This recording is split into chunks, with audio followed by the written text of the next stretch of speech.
വികസന പഠനങ്ങളിലും അവയെ ആധാരമാക്കി നടത്തുന്ന ജനകീയ സംവാദങ്ങളിലും സംസ്ഥാനത്തെ അക്കാഡമിക് സ്ഥാപനങ്ങൾ, സർക്കാർ വകുപ്പുകൾ, പ്രാദേശിക ഗവൺമെൻറ്റുകൾ, ബഹുജന പ്രസ്ഥാനങ്ങൾ തുടങ്ങി എല്ലാവരുടെയും സജീവമായ പങ്കാളിത്തം ഉറപ്പാക്കും.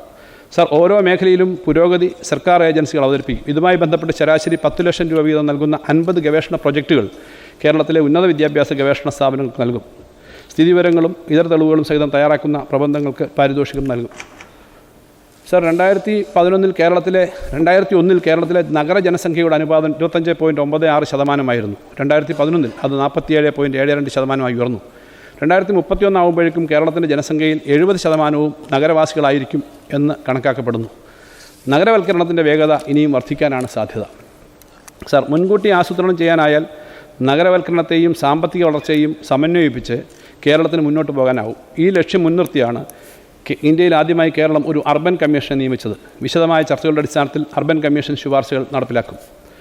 നഗരമേഖലയുടെ സവിശേഷ പ്രശ്നങ്ങൾ പരിഗണിക്കാൻ രൂപീകരിച്ച അർബൻ കമ്മീഷൻ്റെ നിർദ്ദേശങ്ങൾ പരിഗണിച്ച് പരിപാടികൾ തയ്യാറാക്കും. കൊച്ചി, തിരുവനന്തപുരം, കോഴിക്കോട് നഗരങ്ങളുടെ വികസനത്തിന് മെട്രോപൊളിറ്റൻ പ്ലാനിംഗ് കമ്മിറ്റികൾ രൂപീകരിക്കും.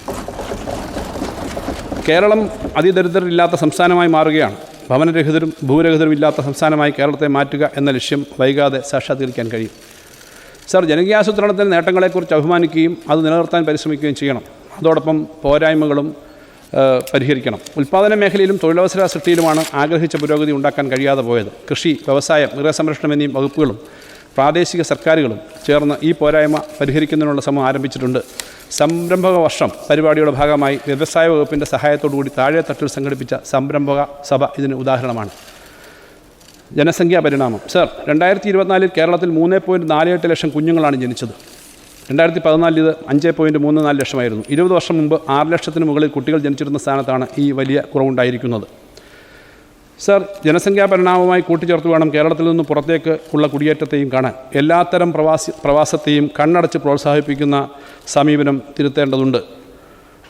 കേരളത്തിൽ മെച്ചപ്പെട്ട വേതനം ലഭിക്കുന്ന തൊഴിലാളികളുടെ അഭാവം അനുഭവപ്പെടുമ്പോൾ കേരളീയർ വിദേശത്തൊട്ടും മെച്ചപ്പെട്ടതല്ലാത്ത സാഹചര്യത്തിൽ പണിയെടുക്കുന്ന സ്ഥിതിയുണ്ട്. പ്രവാസം ഒട്ടേറെ പേർക്ക് വലിയ നഷ്ടക്കച്ചവടമായി തീരുന്ന അനുഭവമുണ്ട്. വിദേശത്തെ തൊഴിൽ കമ്പോളത്തെക്കുറിച്ച് ശരിയായ ധാരണയില്ലാതുള്ള കുടിയേറ്റമാണ് ഇതിന് കാരണം. വിദ്യാർത്ഥികളുടെ കുടിയേറ്റത്തിലും ഇത്തരം പ്രശ്നങ്ങൾ റിപ്പോർട്ട് ചെയ്യുന്നുണ്ട്. ഈ മേഖലയിൽ വിപുലമായ ബോധവൽക്കരണ പ്രവർത്തനങ്ങൾ ഏറ്റെടുക്കും. 2024 കണക്കുകളനുസരിച്ച് പ്രവാസികൾ അയക്കുന്ന റെമിറ്റൻസിൻ്റെ കാര്യത്തിൽ ഇന്ത്യയിൽ കേരളത്തിൻ്റെ സ്ഥാനം ഒന്നാമതാണ്. 21% കേരളത്തിലേക്ക് പ്രവാസികളാണ് സംഭാവന ചെയ്യുന്നത്.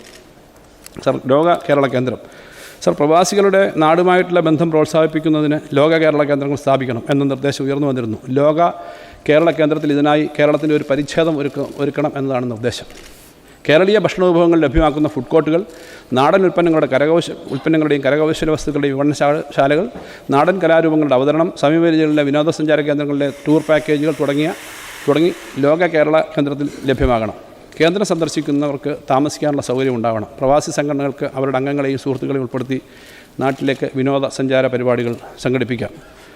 സർ, ഇതിന് പ്രത്യേകമായ ഇൻസെൻറ്റീവ് അനുവദിക്കും. വാടകയ്ക്ക് നൽകാൻ, സ്വന്തമായി പാർപ്പിടം വാങ്ങാനും തയ്യാറെങ്കിൽ വാടകയ്ക്ക് നൽകാനും പ്രായമായവർക്കും അസിസ്റ്റഡ് ലിവിംഗ് സൗകര്യം ഒരുക്കാനും ഈ പദ്ധതിയിലൂടെ കഴിയും. ഈ പദ്ധതിക്ക് പ്രാഥമികമായിട്ട് 5 കോടി രൂപ വകയിരുത്തുന്നു. സർ, പശ്ചാത്തല മേഖല. പശ്ചാത്തല മേഖലയിൽ മുൻ ബജറ്റുകളിൽ പ്രഖ്യാപിച്ച പദ്ധതികളെല്ലാം തന്നെ വലിയ പുരോഗതി കൈവരിക്കുകയോ ചെയ്തിട്ടുണ്ട്. ദേശീയപാതകൾ മുതൽ ഗ്രാമീണ പാതകൾ വരെയുള്ള റോഡ് ശൃംഖല, ഗെയിൽ പൈപ്പ് ലൈൻ, അന്തർ സംസ്ഥാന വൈദ്യുതി പ്രസരണ സംവിധാനം, ഫോൺ ഉൾപ്പെടെ വിവരസാങ്കേതിക രംഗത്തെ പശ്ചാത്തല സൗകര്യങ്ങൾ, കൊച്ചി മെട്രോ, വാട്ടർ മെട്രോ, ദേശീയ ജലപാത, വിഴിഞ്ഞം തുറമുഖം, വിമാനത്താവളങ്ങളുടെ വികസനം, കൊച്ചി കൽപ്പനശാലയുടെയും തുറമുഖത്തിൻ്റെയും പുരോഗതി എന്നിങ്ങനെ കേരളീയരുടെ ആത്മാഭിമാനവും സംരംഭകരുടെ താല്പര്യവും 10 മടങ്ങ് വർദ്ധിച്ചിട്ടുണ്ട്. സർ, സംസ്ഥാനത്ത് നിലവിലുള്ള റെയിൽവേ സൗകര്യങ്ങളുടെ അപര്യാപ്തത എല്ലാവരും തിരിച്ചറിയുന്നുണ്ട്. അതിവേഗ റെയിൽപാത വേണം എന്ന ആവശ്യം കൂടുതൽ ശക്തമായി ഉയർന്നു വരുന്നുണ്ട്. സർ, വിഴിഞ്ഞം തുറമുഖത്തിൻ്റെ 2, 3, 4 ഘട്ടങ്ങളുടെ നിർമ്മാണം മുൻപ് തീരുമാനിച്ചിരുന്നതിന് മുമ്പ് 2028 ഡിസംബറോട് കൂടി പൂർത്തിയാക്കാൻ ധാരണയായി. ഇത് കേരളത്തിൽ നടാടെ നടക്കുന്ന കാര്യമാണ്. ടൈം ഓവർറണ്ണിൻ്റെയും കോസ്റ്റ് ഓവർറണ്ണിൻ്റെയും കാര്യത്തിൽ സാധാരണ വരുന്ന കാലതാമസം ഒഴിവാക്കി 2045 പൂർത്തിയാക്കാൻ കണക്കുകൂട്ടിയ കാര്യങ്ങളാണ് വിഴിഞ്ഞം തുറമുഖവുമായി ബന്ധപ്പെട്ട് 2028 പൂർത്തിയാവുന്നത്.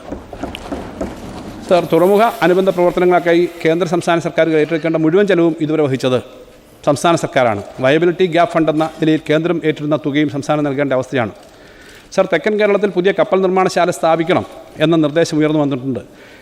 കപ്പൽ നിർമ്മാണത്തിലും സമുദ്ര ഗതാഗതത്തിലും ഇന്ത്യയുടെ സാന്നിധ്യം പരിമിതമാണെന്നും ആയത് വർദ്ധിപ്പിക്കേണ്ടതുണ്ടെന്നും കേന്ദ്ര സർക്കാർ തിരിച്ചറിഞ്ഞിട്ടുണ്ട്. ഇക്കാര്യത്തിൽ കേന്ദ്ര സർക്കാരുമായി കൂടുതൽ ചർച്ചകൾ നടത്തും.